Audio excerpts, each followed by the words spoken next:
మరి చేయడం అనేది గౌరవ ముఖ్యమంత్రి గారు ఒక రకంగా బాగా సామాజిక వర్గానికి అన్యాయం చేయడమే అవుతుంది. కాబట్టి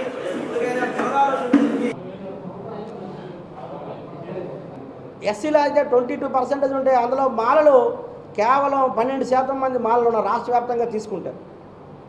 మాదిగలు 7 నుంచి 8% వరకు ఉన్నారు. మాల ఉపకాలాలు మిగిలినటువంటి జనాభాలో తీసుకున్న ఓటర్ల పరంగా తీసుకున్న ఇవాళ సింగిల్ లార్జెస్ట్ క్యాస్ట్ అత్యధిక జనాభా కలిగిన కులం ఈ రాష్ట్రంలో ఏదైనా ఉందంటే అది మాలా సామాజిక వర్గం అని చెప్పి ఈ సందర్భంగా తెలియజేస్తున్నాం. ఇది నేను చెప్పింది కాదు, మీకు జనాభా కుల క్యాస్ట్ బేస్డ్ సెన్సస్ ఏదైతే గత ప్రభుత్వం చేసిందో ఆ ప్రభుత్వం ఇచ్చినటువంటి రిపోర్ట్ నివేదికలోనే క్లియర్గా ఉంది. జరిగినటువంటి మంత్రివర్గ విస్తరణలో మొదటి క్యాబినెట్లోనే మాలలకి యాక్చువల్గా ఆ దామాషా ప్రకారం చూసుకున్న ఎస్సీలకు 5 పదవులు వస్తే అందులో మాల సామాజిక వర్గానికి 3 మంత్రి పదవులు ఇవ్వాలి, మా మాదిగ సోదరులకి 2 మంత్రి పదవులు ఇవ్వాలి. కానీ అలా కాకుండా కేవలం ఒకే ఒక మంత్రి పదవిని మాలలకు ఇచ్చి మా సోదరుడు కొండేపి శాసనసభ్యులు అనేటువంటి బాల వీరాంజనేయ స్వామికి సాంఘిక సంక్షేమ శాఖ మంత్రిగా ఇచ్చారు. మా సోదరిమని మరి వంగలపూడి అనిత పాయకరావుపేటకు చెందినటువంటి శాసనసభ్యురాలు ఆమెకి రాష్ట్ర హోంమంత్రిగా మాదిగ సామాజిక వర్గం నుంచి ప్రాతినిధ్యం కల్పించారు. గతంలో ఉన్నటువంటి ప్రభుత్వం ఈ రాష్ట్రంలో 5 మంత్రి పదవులు ఇస్తే అందులో 3 మాలలకు ఇచ్చినటువంటి చరిత్ర ఉంది. ఒకసారి ఈ విషయాన్ని మనం పరిశీలన చేయాలి.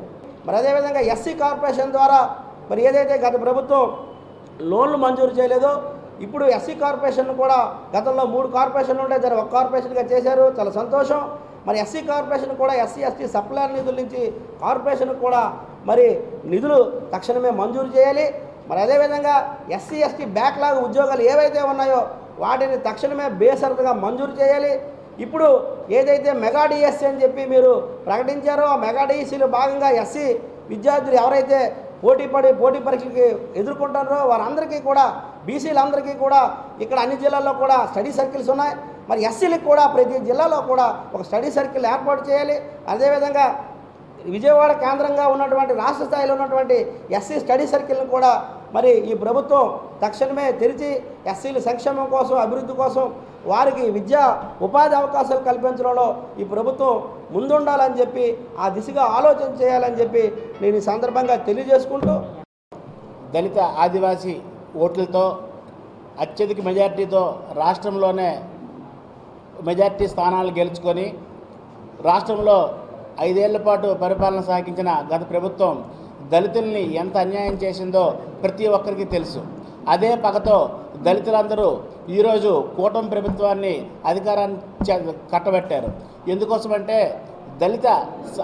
దళితులకి సామాజిక న్యాయం లేకుండా 27 పథకాలను రద్దు చేస్తూ అన్నిటికీ నవరత్నాల్లో కలపడం వల్ల ఈరోజు జగన్మోహన్ రెడ్డి గారిని పక్కన పెట్టి ఈరోజు కూటమి ప్రభుత్వాన్ని అన్ని దళిత ఆదివాసీ నియోజకవర్గాల్లో అత్యధిక మెజార్టీతో ఈరోజు గెలిపించడం జరిగింది. ముఖ్యంగా మా డిమాండ్ ఏంటంటే ఎస్సీ ఎస్టీ సప్లైర్ నిధులు అనేవి కంపల్సరీగా దళిత వాడల అభివృద్ధి కోసం దళిత సంక్షేమాని కోసమే వాడాలి తప్ప ఇతర పథకాలకి ఎస్సీ ఎస్టీ సప్లైర్ నిధులు మళ్లించకూడదని చెప్పి ఈ సభాముఖంగా ఈ పత్రికా సమావేశంగా తెలియజేస్తున్నాం.